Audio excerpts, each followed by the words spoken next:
تاریخ اسلام میں غزوہ بدر کو بہت زیادہ اہمیت حاصل ہے۔ اس غزوے نے اسلامی تاریخ کا رخ موڑ کر رکھ دیا۔ ناظرین گرامی، آج کی ہماری ویڈیو کا ٹاپک بھی غزوہ بدر ہے اور غزوہ بدر میں ہونے والے تمام واقعات کو اس ویڈیو میں ڈسکس کیا جائے گا۔ تمام ناظرین کو اس ویڈیو میں خوش آمدید۔ اگر آپ اسی طرح کے اسلامی اور سچے واقعات سننا چاہتے ہیں تو ہمارے چینل روشنی ٹیوب کو ضرور سبسکرائب کیجیے گا۔ اگر ہماری ویڈیو پسند آئے تو ویڈیو کو لائک کرنا مت بھولیے گا۔ چلیے ویڈیو کو سٹارٹ کرتے ہیں۔ یہ بات ہمیں اچھی طرح معلوم ہے کہ مکہ مکرمہ میں کافروں نے مسلمانوں کو کس قدر ستایا، ظلم کے پہاڑ توڑے گئے۔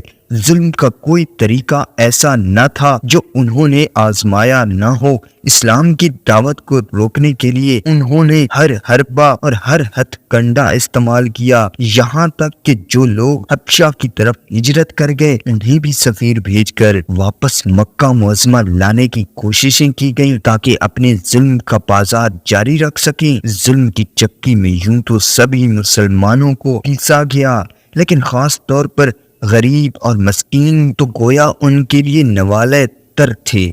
ان کے گھر کی کھیتی تھی جو سلوک چاہتے کر گزرتے۔ انہیں کوئی پوچھنے والا نہیں تھا، کوئی روکنے والا نہیں تھا، کوئی ٹوکنے والا نہیں تھا۔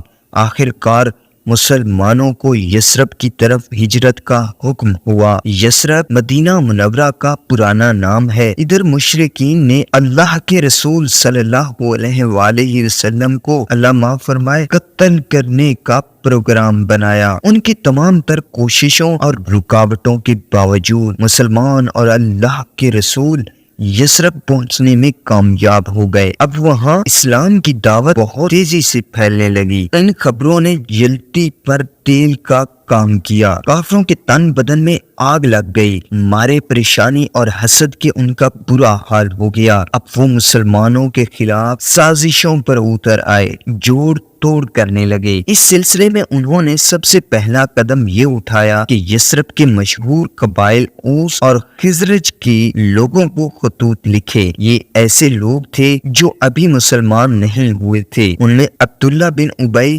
بھی شامل تھا۔ ان خطوط کے الفاظ اس قسم کے تھے: تم نے ہمارے شخص کو اپنے ہاں ٹھہرا لیا ہے، تمہارے لیے ضروری ہے کہ ان سے لڑو یا انہیں وہاں سے نکال دو، ورنہ ہم نے بھی پھر قسم کھائی ہے کہ ہم سب مل کر حملہ کریں گے اور تمہارے جوانوں کو قتل کر دیں گے، تمہاری عورتوں کو اپنے قبضے میں لے لیں گے۔ عبداللہ بن ابی اور ان کے ساتھیوں کو جب یہ خطوط ملے تو انہوں نے نبی کریم صلی اللہ علیہ وآلہ وسلم سے جنگ کی ٹھان لی اور تیاریاں کرنے لگے۔ ایک سازش انہوں نے یہودیوں کے ذریعے کی، انہیں بھی اپنے ساتھ ملا لیا، پھر مسلمانوں کو پیغام بھیجا: تم مغرور نہ ہو جانا کہ مکہ سے صاف بچ کر نکل آئے ہو، ہم یثرب پہنچ کر تمہارا خاتمہ کر دیں گے۔ اس کے بعد یہ ہوا کہ سن 2 ہجری ربیع الاول کے مہینے میں قریش کا ایک سردار یثرب آیا اور مسلمانوں کے مویشیوں کو ہانک لے گیا۔ یہ مویشی مدینے سے باہر چراگاہ میں چر رہے تھے، وہ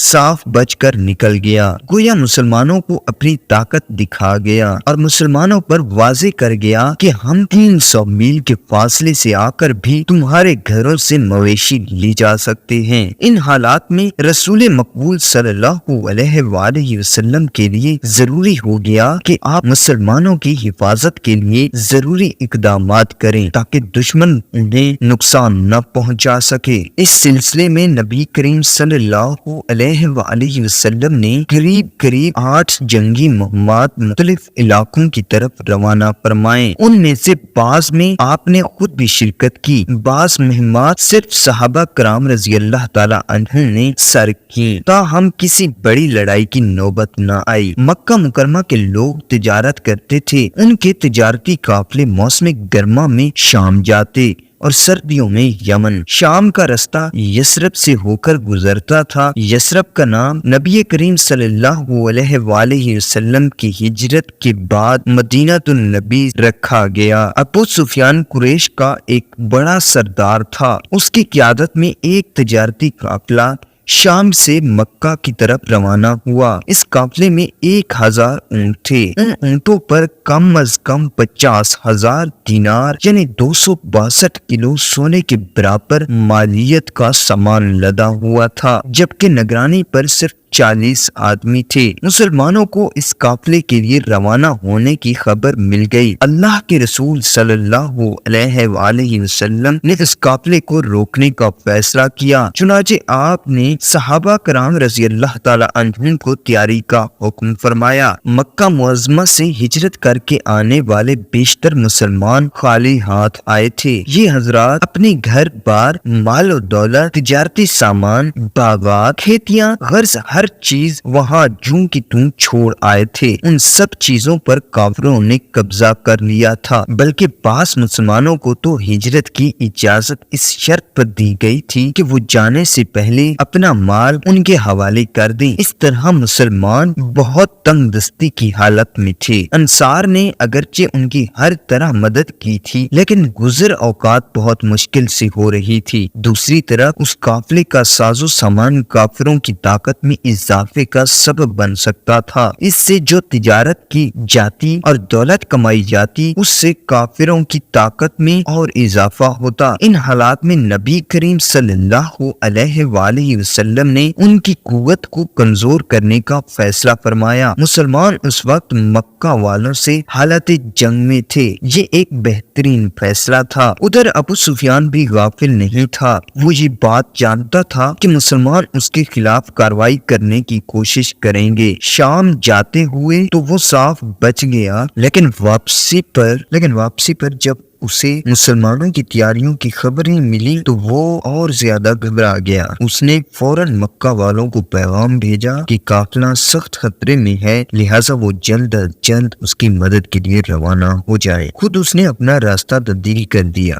سیدھا راستہ چھوڑ کر ایک دور دراز کا راستہ اختیار کر لیا تاکہ مسلمان اس تک نہ پہنچ سکے۔ اس طرح وہ قافلے کو بچا کر مکہ لے جانے میں کامیاب ہو گیا۔ مکہ والوں کو ابو سفیان کی طرف سے پریشان کن پیغام ملا تو قہرام مچ گیا۔ ابو جہل تو پہلے ہی بہانے کی تلاش میں تھا، چنانچہ اس نے خوب شور مچایا، لوگوں کو مسلمانوں کے خلاف ابھارا، یہاں تک کہ سب سردار مدینے کی طرف روانہ ہونے کے لیے تیار ہو گئے۔ البتہ ابو لہب نے اپنی جگہ ایک آدمی کو بھیج دیا۔ اس لشکر کی تعداد شروع میں 1300 تھی، اس میں 100 گھوڑے اور 600 زرہیں تھیں۔ ادھر تو یہ لشکر مدینے کی طرف رواں دواں تھا، دوسری طرف ابو سفیان اپنے قافلے کو لیے مکہ کے قریب پہنچ گیا۔ اس نے اپنے بچ کر آ جانے کی اطلاع ان سرداروں کو بھجوا دی جو لشکر کی قیادت کر رہے تھے۔ ابو سفیان کا پیغام مل جانے کے باوجود وہ آگے ہی بڑھتے چلے گئے، اس لیے کہ طاقت کے نشے میں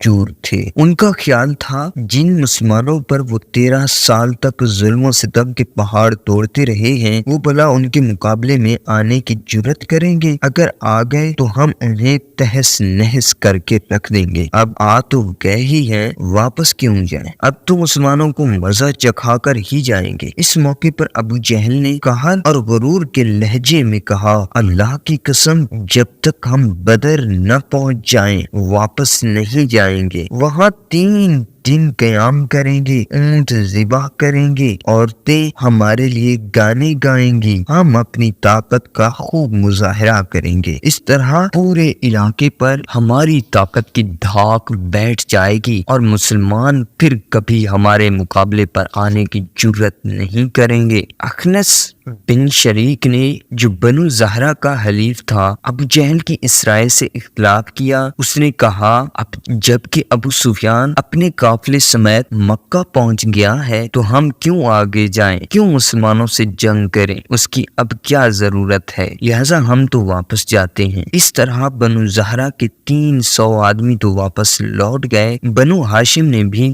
واپس ہو جانا چاہا، مگر ابو جہل نے انہیں سختی سے روک دیا۔ اس طرح کافروں کے لشکر کی کل تعداد تقریباً 1000 رہ گئے۔ انہوں نے بدر کے میدان میں پہنچ کر پڑاؤ ڈالا۔ اللہ کے رسول کو قریش کے نکلنے کا علم ہوا تو آپ نے صحابہ کرام رضی اللہ تعالی عنہم سے مشورہ کیا۔ سب سے پہلے سیدنا ابو بکر صدیق رضی اللہ تعالی عنہ اٹھے اور کفار سے جنگ کے حق میں ایک پرجوش تقریر کی۔ ان کے بعد سیدنا عمر رضی اللہ تعالی عنہ نے بھی ان کی تائید میں زبردست تقریر کی۔ پھر سیدنا مقدار بن عمرو رضی اللہ تعالی عنہ اٹھے، انہوں نے عجیب الفاظ میں تقریر فرمائی۔ ان کے الفاظ تاریخ کے اوراق پر ہمیشہ کے لیے رقم ہو گئے۔ انہوں نے کہا، اللہ کے رسول صلی اللہ علیہ وآلہ وسلم ہم اس طرح نہیں کہیں گے جس طرح موسیٰ علیہ السلام کی قوم نے کہا تھا، یعنی تم اور تمہارا رب جاؤ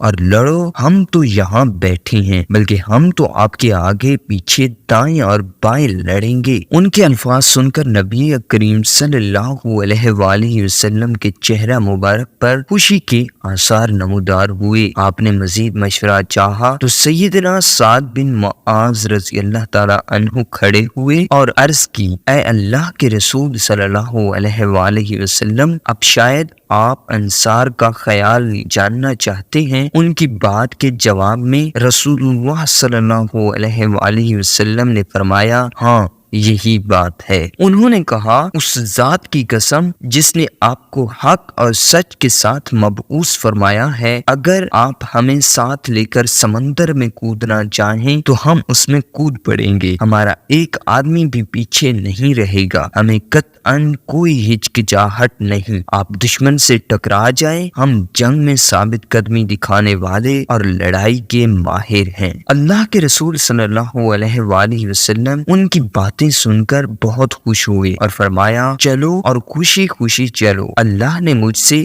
2 گروہوں میں سے ایک کا وعدہ فرمایا ہے، یعنی مسلمانوں کے گروہ کو کامیابی عطا ہوگی، اور اللہ کی قسم میں تو اس وقت بھی کفار کی قتل گاہیں دیکھ رہا ہوں، میں دیکھ رہا ہوں کون کہاں قتل ہوگا۔ دشمن کی جاسوسی۔ ایک اچھا سپہ سالار دشمن کے بارے میں معلومات جمع کرتا ہے، وہ جاننے کی کوشش کرتا ہے کہ دشمن فوج کی تعداد کتنی ہے، ان کے پاس اسلحہ کتنا ہے، ان کے وسائل کیا ہیں، ان میں جنگی مہارت کتنی ہے، غرض ہر لحاظ سے دشمن کے بارے میں معلومات حاصل کرتا ہے۔ نبی کریم صلی اللہ علیہ وآلہ وسلم سے بڑھ کر کون سپہ سالار ہو سکتا ہے؟ چنانچہ آپ نے سیدنا علی بن ابی طالب، سیدنا سعد بن ابی وقاص اور سیدنا زبیر بن عوام رضی اللہ تعالی عنہم کو دشمن کی جاسوسی کے لیے بھیجا۔ ان حضرات نے دشمن کے 2 آدمیوں کو پانی بھرتے دیکھا تو انہیں گرفتار کر کے اسلامی لشکر میں لے آئے۔ ان سے معلومات حاصل کرنے کی کوشش کی گئی تو وہ بولے، ہم تو پانی پلانے پر مامور ہیں، ہمیں ان باتوں کا کیا علم۔ ان دونوں کو رسول اللہ صلی اللہ علیہ وآلہ وسلم کے سامنے حاضر کیا گیا۔ آپ نے ان سے قریش کے بارے میں پوچھا، کہنے لگے، یہ ٹیلا جو وادی کے آخری دہانے پر دکھائی دے رہا ہے، قریش اس کے پیچھے ہیں؟ نبی کریم صلی اللہ علیہ وآلہ وسلم نے فرمایا، وہ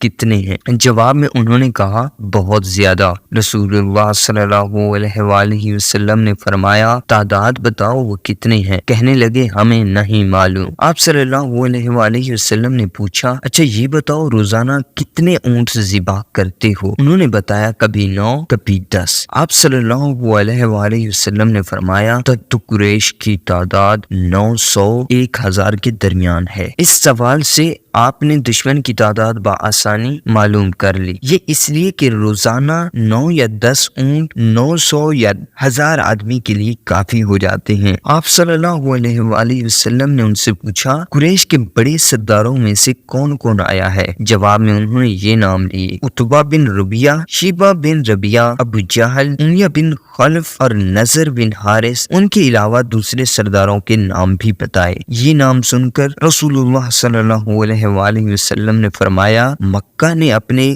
جگر گوشوں کو تمہارے پاس لا ڈالا ہے۔ معرکہ سے پہلے مسلمانوں نے میدان جنگ کے شمال مشرق میں اللہ کے رسول صلی اللہ علیہ وآلہ وسلم کے لیے ایک اونچے ٹیلے پر چھپر بنا دیا تھا۔ اس جگہ سے پورا میدان جنگ نظر آتا تھا۔ اس چھپر کی حفاظت کے لیے سیدنا سعد بن معاذ رضی اللہ تعالی عنہ کی قیادت میں نوجوانوں کا ایک دستہ مقرر ہوا۔ اب آپ صلی اللہ علیہ وآلہ وسلم میدان جنگ میں تشریف لے گئے۔ ان لمحات میں آپ صلی اللہ علیہ وآلہ وسلم اشارہ فرماتے جا رہے تھے، انشاءاللہ کل فلاں مشرک یہاں قتل ہوگا، یہ جگہ کل فلاں کافر کی قتل گاہ ثابت ہوگی، اور اس جگہ فلاں کی لاش پڑی ہوگی۔ دوسرے دن جنگ سے پہلے آپ صلی اللہ علیہ وآلہ وسلم نے صحابہ کرام رضی اللہ تعالی عنہم کی صف بندی شروع کی۔ آپ کے ہاتھ میں تیر تھا۔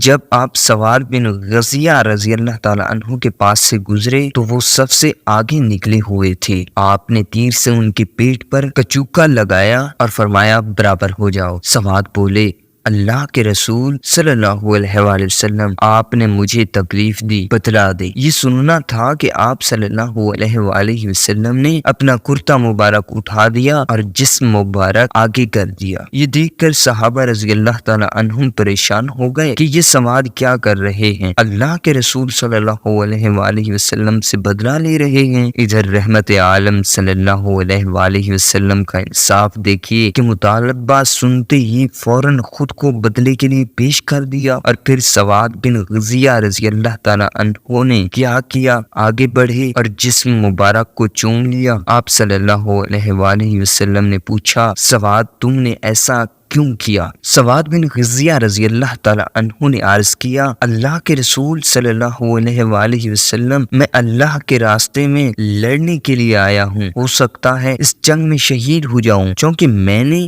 سوچا آخری وقت میں آپ کے جسم مبارک سے میرا جسم چھو جائے۔ آپ صلی اللہ علیہ وآلہ وسلم نے ان کے لیے دعا فرمائی۔ صفوں کی درستگی کے بعد آپ صلی اللہ علیہ وآلہ وسلم اور ابو بکر رضی اللہ تعالی عنہ چھپر کی طرف تشریف لے گئے اور آپ اپنے رب کے حضور دعا میں مشغول ہو گئے۔ آپ کی دعا کے الفاظ یہ تھے، اے اللہ، اگر آج یہ گروہ ہلاک ہو گیا تو تیری عبادت نہیں کی جائے گی۔ اے اللہ، تو نے مجھ سے جو وعدہ کیا ہے اسے پورا فرما۔ اے اللہ، ہم تجھ سے تیری مدد کے طلبگار ہیں۔ آپ صلی اللہ علیہ وآلہ وسلم نے اپنے مبارک ہاتھوں کو آسمان کی طرف اٹھایا ہوا تھا اور مسلسل دعائیں فرما رہے تھے۔ آپ صلی اللہ علیہ وآلہ وسلم کی آنکھوں میں آنسو تھے، یہاں تک کہ آپ صلی اللہ علیہ وآلہ وسلم کی چادر مبارک کندھوں سے نیچے سرک گئی۔ سیدنا ابو بکر صدیق رضی اللہ تعالی عنہ آپ صلی اللہ علیہ وآلہ وسلم کے پیچھے کھڑے تھے۔ انہوں نے آپ صلی اللہ علیہ وآلہ وسلم کی چادر درست کی اور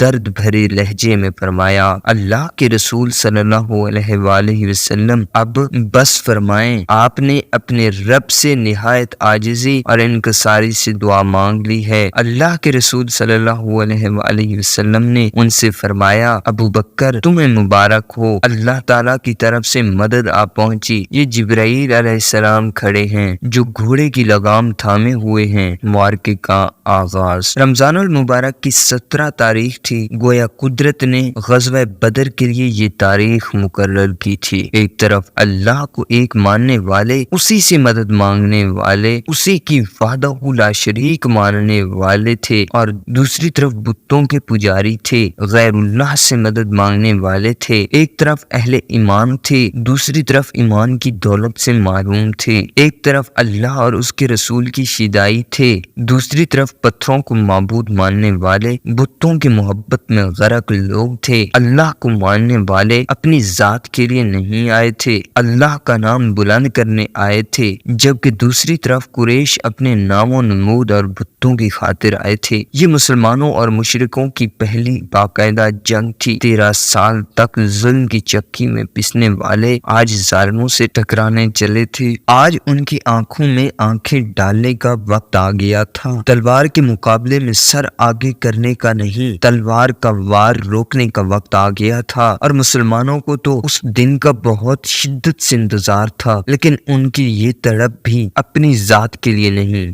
اللہ کی رضا کے لیے تھی۔ جنگ کا آغاز مشرکین کی طرف سے آنے والے ایک تیر سے ہوا۔ یہ تیر سیدنا عمر بن خطاب رضی اللہ تعالیٰ عنہ کے غلام سیدنا مہجا رضی اللہ تعالیٰ عنہ کو لگا، تیر لگنے سے وہ شہید ہو گئے۔ اس طرح وہ غزوہ بدر کے پہلے شہید قرار پائے۔ دوسرے شہید حارثہ بن سراقر انصاری رضی اللہ تعالیٰ عنہ تھے۔ یہ پانی پینے کے لیے حوض کی طرف گئے۔ حوض پر معمور صحابی نے انہیں دشمن کا آدمی خیال کیا اور تیر چلا دیا، وہ ان کے حلق پر لگا، اس طرح یہ بھی شہید ہو گئے۔ مشرکوں کی طرف سے اسود بن عبد الاسود نام کا شخص نکلا، وہ بلند آواز میں للکارا، میں مسلمان کے حوض سے پانی پیوں گا اور حوض کو مسلمانوں کے سامنے برباد کروں گا۔ اس کی بات سن کر سیدنا حمزہ رضی اللہ تعالیٰ عنہ آگے بڑھے، اسے للکارا، مقابلے کے لیے اس کے مقابل آ گئے۔ اس سے پہلے کہ وہ وار کرتا، سیدنا حمزہ رضی اللہ تعالیٰ عنہ کے ایک ہی وار سے اس کا کام تمام ہو گیا، یوں وہ جہنم رسید ہوا۔ اس زمانے میں طریقے جنگ یہ تھا کہ باقاعدہ جنگ شروع ہونے سے پہلے دونوں طرف سے بہادر اپنی صفوں سے نکل کر آگے آتے تھے اور دشمن کے لشکر کو للکارتے تھے، کہتے تھے کون ہے جو میرے مقابلے میں آئے، یا وہ کہتے تھے کسی میں میرے مقابلے میں آنے کی جرت ہے، میں فلاں ابن فلاں ہوں۔ پھر سامنے والے لشکر سے کوئی اس کے مقابلے کے لیے نکلتا، دونوں میں لڑائی ہوتی، دونوں لشکر اس لڑائی کا نظارہ کرتے۔ اس طرح مقابلے کے لیے للکارنے کو مبارزت کہتے تھے۔ چنانچہ کافروں کی طرف سے 3 بہادر اور جنگجو نکل کر میدان میں آ گئے، وہ للکارے ہمارے مقابلے پر کون آتا ہے؟ اسلامی لشکر میں سے 3 انصاری مقابلے کے لیے نکلے۔ مشرک بولے تم لوگوں کے نام کیا ہیں؟ تینوں نے اپنے نام بتا دیے۔ کافروں نے کہا ہمارا تمہارا کوئی جھگڑا نہیں، ہم تو چاہتے ہیں کہ ہمارے مقابلے پر ہمارے چچیرے بھائی آئیں۔ پھر انہوں نے آواز دی اے محمد صلی اللہ علیہ وآلہ وسلم، ہمارے مقابلے میں اپنی قوم کے لوگوں کو بھیجو جو ہمارے برابر کے ہیں۔ اس پر رسول اللہ صلی اللہ علیہ وآلہ وسلم اپنے صحابہ رضی اللہ تعالی عنہم کی طرف متوجہ ہوئے اور فرمایا عبیدہ بن حارث، حمزہ اور علی اٹھو اور مقابلے کے لیے جاؤ۔ اب یہ تینوں صفوں سے نکلے اور ان کے سامنے آ کھڑے ہوئے۔ کافروں نے پوچھا تمہارے نام کیا ہیں؟ انہوں نے کہا ہم قریشی ہیں اور ہمارے نام عبیدہ، حمزہ اور علی ہیں۔ یہ سن کر وہ خوش ہوئے اور کہنے لگے اب آئے گا مزہ، یہ ہیں ہمارے ہم پلا لوگ، شریف مد مقابل۔ آخر تینوں میں معرکہ شروع ہوا۔ سیدنا عبیدہ رضی اللہ تعالی عنہ عمر میں سب سے زیادہ تھے، انہوں نے عتبہ سے مقابلہ کیا۔ سیدنا حمزہ رضی اللہ تعالی عنہ نے شیبہ کا اور سیدنا علی رضی اللہ تعالی عنہ کا مقابلہ ولید سے ہوا۔ سیدنا حمزہ رضی اللہ تعالی عنہ نے ایک ہی وار میں شیبہ کا خاتمہ کر دیا۔ اس طرح سیدنا علی رضی اللہ تعالی عنہ ولید پر حملہ آور ہوئے، وہ ان کا وار روک نہ سکا اور تلوار اس کے کندھے کو کاٹتے ہوئے گزر گئی، وہ بھی ڈھیر ہو گیا۔ سیدنا عبیدہ رضی اللہ تعالی عنہ اور عتبہ میں دیر تک مقابلہ ہوا، دونوں نے ایک دوسرے کو زخمی کیا۔ سیدنا عبیدہ کو گہرے زخم آئے، چنانچہ سیدنا حمزہ اور سیدنا علی رضی اللہ تعالی عنہ نے آگے بڑھ کر عتبہ کا کام تمام کر دیا۔ اس جنگ کے چند دن بعد سیدنا عبیدہ بن حارث رضی اللہ تعالی عنہ زخموں کی تاب نہ لا کر شہید ہو گئے۔ اس وقت اسلامی لشکر بدر سے واپس مدینے کی طرف جا رہا تھا، چنانچہ انہیں وہیں دفن کر دیا گیا۔ جنگ کی ابتدا میں ہی کافروں کو بھاری نقصان اٹھانا پڑا، ان کے 4 نامی گرامی بہادر مارے گئے۔ اب عام لڑائی شروع ہوئی۔ اللہ کے رسول صلی اللہ علیہ وآلہ وسلم نے صحابہ کرام رضی اللہ تعالی عنہم کو جوش دلانے کے لیے فرمایا اس ذات کی قسم جس کے قبضے میں محمد کی جان ہے، جو شخص بھی آج جم کر ثواب سمجھ کر لڑے گا، دشمن کو پیٹھ نہیں دکھائے گا، سامنے سے خوب وار کرے گا اور خوب بہادری دکھائے گا، اللہ تعالیٰ اسے جنت عطا فرمائیں گے۔ صحابہ کرام رضی اللہ تعالی عنہم پہلے ہی کچھ کم پرجوش نہ تھے، رسول اللہ صلی اللہ علیہ وآلہ وسلم کے ان الفاظ نے انہیں ایک نیا ولولہ عطا کیا۔ چنانچہ اس جنگ میں بہادری اور بے جگری کی بہت سے حیرت انگیز واقعات پیش آئے۔ عمیر بن حمام رضی اللہ تعالی عنہ ایک انصاری صحابی تھے۔ جب انہوں نے اللہ کے رسول صلی اللہ علیہ وآلہ وسلم سے یہ بشارت سنی، اس وقت وہ کھجوریں کھا رہے تھے۔ فوراً ہاتھ روک لیا، کھجوروں کی طرف دیکھا اور کہا یہ تو زیادہ ہیں، ان کے کھانے میں تو بہت وقت لگے گا، میں جنت میں جانے کے لیے اتنی دیر کیوں کروں؟ یہ کہا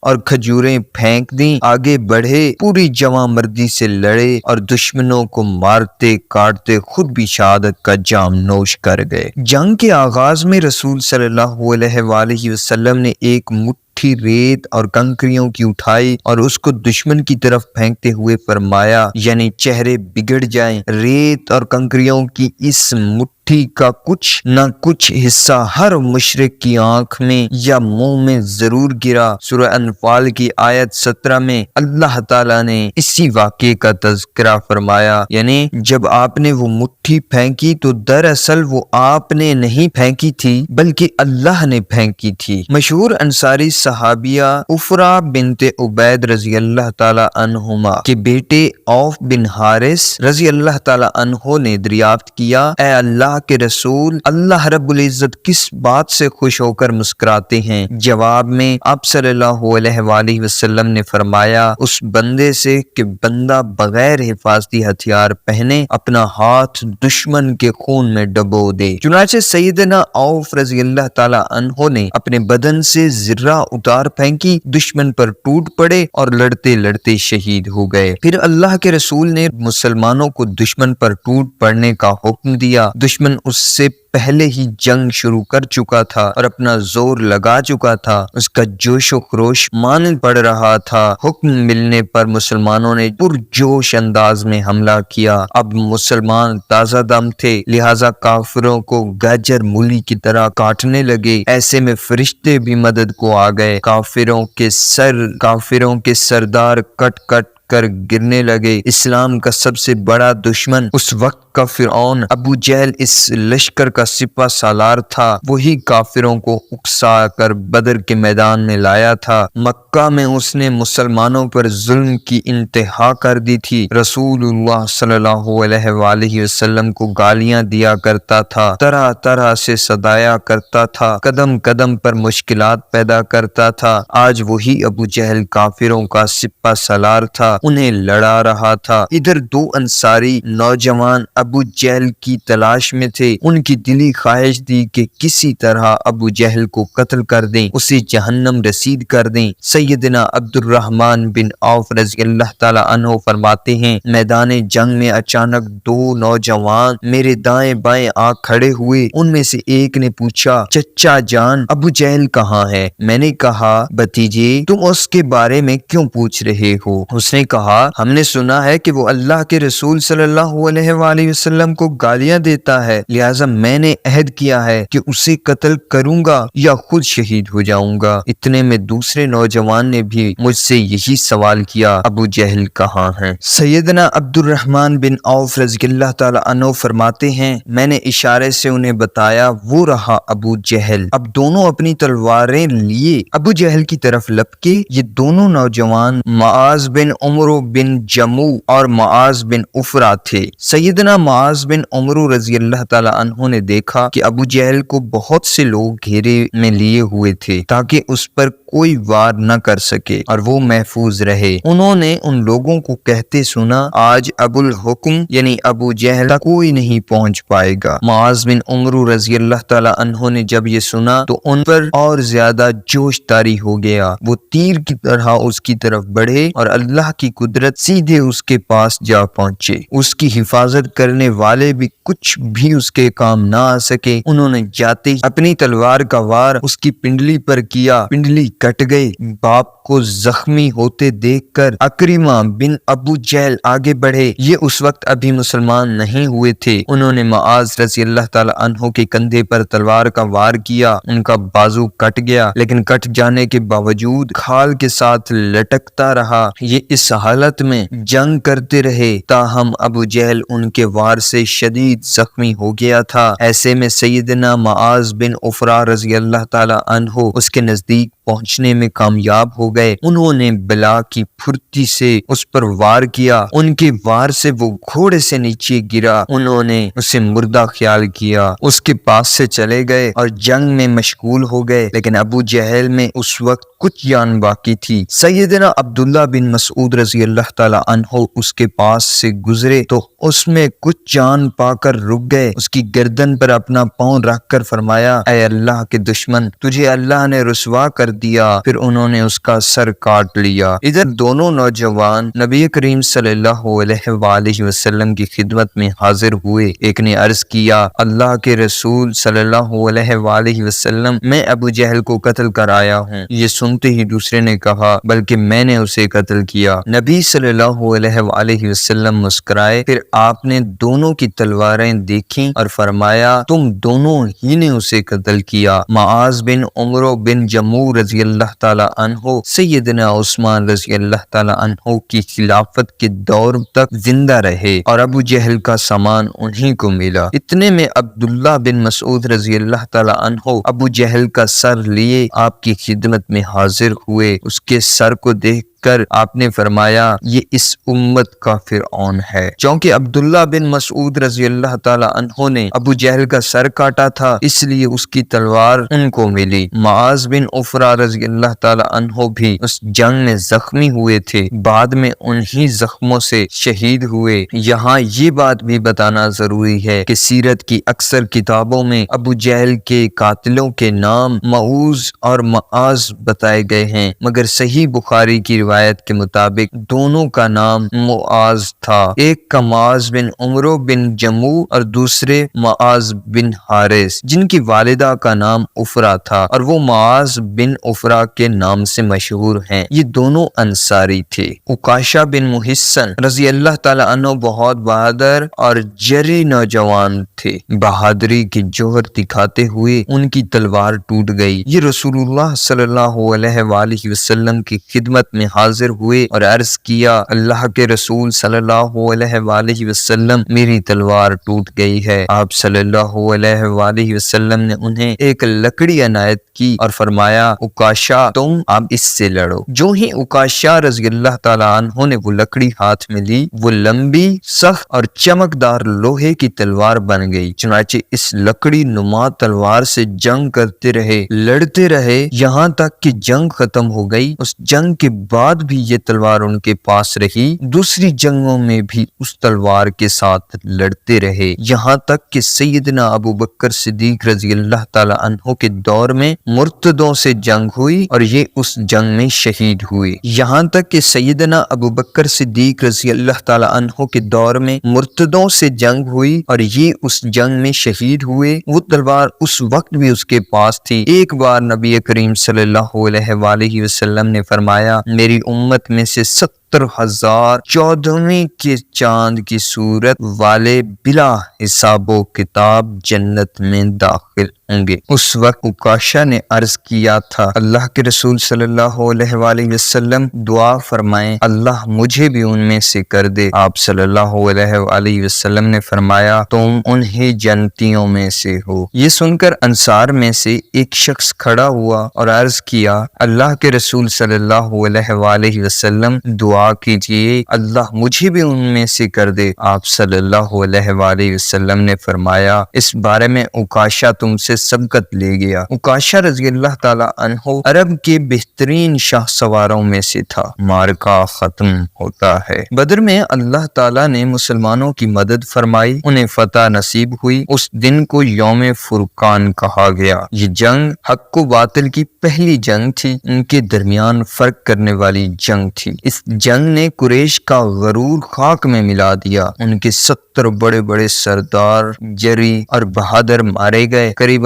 اتنے ہی گرفتار ہوئے۔ مسلمانوں میں سے بھی 14 شہید ہوئے۔ مال غنیمت کافی مقدار میں ہاتھ آیا۔ شہداء کو میدان بدر میں بہت احترام سے دفن کیا گیا، جبکہ کافروں کی لاشوں کو ایک کنویں میں پھینک دیا گیا۔ اس موقع پر آپ صلی اللہ علیہ وآلہ وسلم نے لاشوں کو مخاطب کرتے ہوئے فرمایا، اے گڑھے والو، تمہارے پروردگار نے جو کچھ تم سے وعدہ کیا تھا کیا تم نے اسے سچا پایا؟ مجھ سے تو میرے پروردگار نے جو کچھ وعدہ فرمایا تھا بلا شبہ میں نے اسے سچا پایا۔ پھر ان لاشوں پر مٹی ڈال دی گئی۔ مدینہ منورہ میں فتح کی خوشخبری۔ اللہ کے رسول صلی اللہ علیہ وآلہ وسلم نے سیدنا عبداللہ بن رواحہ رضی اللہ تعالی عنہ کو فتح کی خوشخبری کے ساتھ مدینہ منورہ کی طرف روانہ کیا۔ بدر کی لڑائی کی تیاری ہو رہی تھی کہ سیدنا عثمان بن عفان رضی اللہ تعالی عنہ کی اہلیہ محترمہ سیدہ رقیہ رضی اللہ تعالی عنہا شدید بیمار ہو گئیں۔ یہ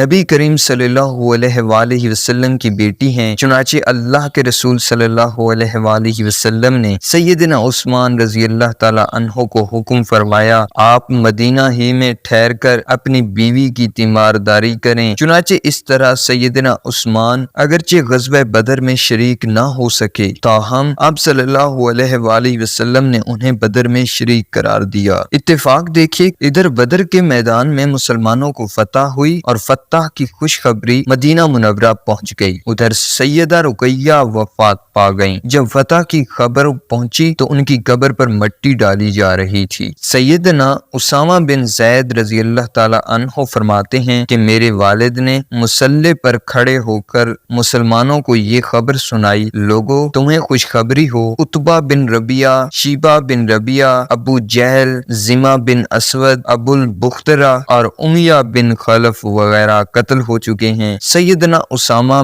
بن زید رضی اللہ تعالی عنہ فرماتے ہیں اپنے والد کی زبانی یہ خبر سن کر مجھے اپنے کانوں پر یقین نہ آیا۔ میں نے حیران ہو کر پوچھا ابا جان کیا واقعی اتنے بڑے سردار قتل ہو گئے؟ جواب میں انہوں نے کہا ہاں میرے بیٹے، یہ سارے سردار قتل ہو چکے ہیں۔ اللہ کے رسول صلی اللہ علیہ وآلہ وسلم نے بدر میں 3 دن قیام فرمایا اور مدینہ منورہ پہنچنے سے پہلے شرکائے بدر میں مال غنیمت تقسیم فرمایا، بعد ازاں مدینہ تشریف لے آئے۔ دوسرے روز قیدی بھی پہنچ گئے۔ قیدیوں کے بارے میں مشورہ۔ بدر کے میدان میں مسلمانوں کے ہاتھ 70 قیدی لگے تھے۔ نبی صلی اللہ علیہ وآلہ وسلم نے ان کے بارے میں اپنے صحابہ رضی اللہ تعالی عنہم سے مشورہ کرنا ضروری خیال فرمایا۔ آپ صلی اللہ علیہ وآلہ وسلم نے ان سے فرمایا ان قیدیوں کو اللہ تعالی نے تمہارے حوالے کیا ہے، اب ان کے ساتھ کیا سلوک کیا جائے؟ سیدنا عمر رضی اللہ تعالی عنہ فوراً اٹھ کھڑے ہوئے۔ آپ نے عرض کیا اللہ کے رسول صلی اللہ علیہ وآلہ وسلم ان سب کی گردن مار دی جائے۔ ان لوگوں نے آپ کو جھٹلایا، آپ کی نبوت کو جھٹلایا، آپ کو اپنے شہر سے نکالا اور شہر سے نکالنے سے پہلے کیا کیا ظلم روا نہیں رکھے، ان کا تو بس یہی علاج ہے کہ انہیں قتل کر دیا جائے۔ یہ مشورہ سن کر آپ صلی اللہ علیہ وآلہ وسلم نے دوسرے صحابہ رضی اللہ تعالی عنہم کی طرف دیکھا تاکہ وہ بھی اپنی رائے دیں۔ اب سیدنا ابو بکر صدیق رضی اللہ تعالی عنہ کھڑے ہوئے، انہوں نے عرض کیا اللہ کے رسول صلی اللہ علیہ وآلہ وسلم انہیں معاف کر دیجئے، ان سے فدیہ لے کر انہیں رہا کر دیجئے۔ اللہ کے رسول صلی اللہ علیہ وآلہ وسلم کائنات اور انسانیت کے لیے رحمت بن کر آئے تھے۔ آپ نے اس مشورے کو پسند فرمایا۔ یہ مشورہ سن کر آپ صلی اللہ علیہ وآلہ وسلم کے چہرے اقدس پر خوشی کے آثار چھا گئے۔ آپ نے فدیے والی بات پسند فرمائی، چنانچہ فدیہ لے کر کافروں کو رہا کر دینے کا فیصلہ کیا۔ قیدیوں سے سلوک۔ اللہ کے رسول صلی اللہ علیہ وآلہ وسلم میں جہاں ان گنت خوبیاں اور صفات تھیں وہاں آپ اعلیٰ اخلاق کے بھی مالک تھے۔ قرآن پاک کی سورہ قلم آیت نمبر 4 میں اللہ تعالیٰ نے فرمایا بلا شبہ آپ بلند ترین اخلاق پر فائز ہیں۔ جو قیدی ہاتھ آئے یہ وہی لوگ تھے جنہوں نے 13 سال تک مسلسل ظلم ڈھایا تھا۔ ظلم کا کوئی طریقہ ایسا نہیں تھا جو انہوں نے نہیں آزمایا تھا، مگر ان سب باتوں کے باوجود قیدیوں کے ساتھ آپ نے وہ سلوک نہیں فرمایا جو وہ کرتے رہے تھے، اور جیسا کہ قیدیوں کے ساتھ دوسری قومیں سلوک کرتی ہیں آج بھی ہم دیکھتے ہیں کہ قیدیوں پر وہ ظلم ڈھائے جاتے ہیں کہ انسانیت کانپ جاتی ہے، لیکن اسلام نے نے دشمنوں کے بھی حقوق متعین کیے ہیں اور قیدیوں پر ظلم و ستم سے روکا ہے۔ چنانچہ رسول اللہ صلی اللہ علیہ وآلہ وسلم نے صحابہ کرام رضی اللہ تعالی عنہم کو ہدایت فرمائی قیدیوں سے اچھا سلوک کیا جائے، اور پھر تاریخ نے دیکھا کہ ان کے ساتھ اتنا اچھا سلوک کیا گیا کہ دنیا کی قومیں حیران رہ گئیں۔ صحابہ کرام رضی اللہ تعالی عنہم نے خود بھوکے رہ کر قیدیوں کو کھلایا اور پلایا۔ ان قیدیوں نے بھی مسلمانوں کے اس حسن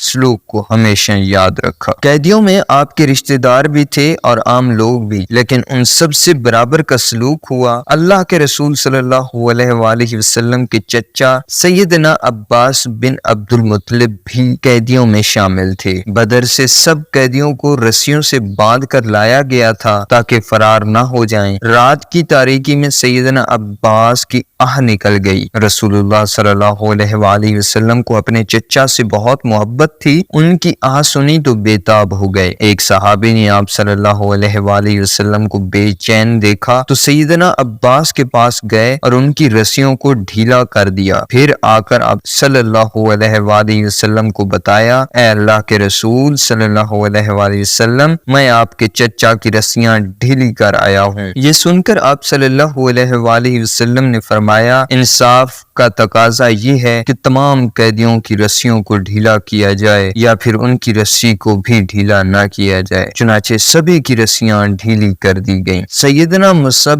بن عمیر رضی اللہ تعالی عنہ کے بھائی عزیز بن عمیر کہتے ہیں، ہم قیدیوں کے ساتھ بہت اچھا سلوک کیا گیا۔ مجھے چند انصاری لوگوں نے گرفتار کیا تھا، کھانے کا وقت آتا تو یہ خود تو کھجوروں پر گزارا کرتے لیکن مجھے کھانے کے لیے روٹی دیتے۔ مجھے شرم آتی کہ اتنا اچھا سلوک، خود کھجور اور پانی پر گزر بسر کر رہے ہیں اور مجھے روٹی دے رہے ہیں۔ میں ان سے کہتا، نہیں مجھے روٹی نہ دو، مجھے بھی کھجور اور پانی دے دو، لیکن وہ میری ایک نہ سنتے، مجھے روٹی ہی کھلاتے اور خود کھجوریں کھا کر پانی پی لیتے۔ قیدیوں میں بعض لوگ غریب بھی تھے، وہ یا ان کے عزیز فدیہ دینے کے قابل نہیں تھے، چنانچہ ان سے کہا گیا وہ 10 مسلمان بچوں کو لکھنا پڑھنا سکھا دیں تو انہیں آزاد کر دیا جائے گا۔ قیدیوں میں اللہ کے رسول صلی اللہ علیہ وآلہ وسلم کے داماد ابو العاص بن ربیعہ بھی تھے۔ اللہ کے رسول صلی اللہ علیہ وآلہ وسلم کی سب سے بڑی بیٹی سیدہ زینب ان کے گھر تھیں۔ سیدہ زینب رضی اللہ تعالی عنہا کی شادی کے بعد ان کی والدہ سیدہ خدیجہ رضی اللہ تعالی عنہا نے اپنا ایک ہار تحفے میں انہیں دیا تھا۔ سیدہ زینب رضی اللہ تعالی عنہا نے اپنے خاوند کو چھڑانے کے لیے فدیے میں وہ ہار بھیجا۔ اللہ کے رسول صلی اللہ علیہ وآلہ وسلم نے وہ ہار دیکھا تو آنکھوں میں آنسو آ گئے۔ سیدہ خدیجہ رضی اللہ تعالی عنہا کی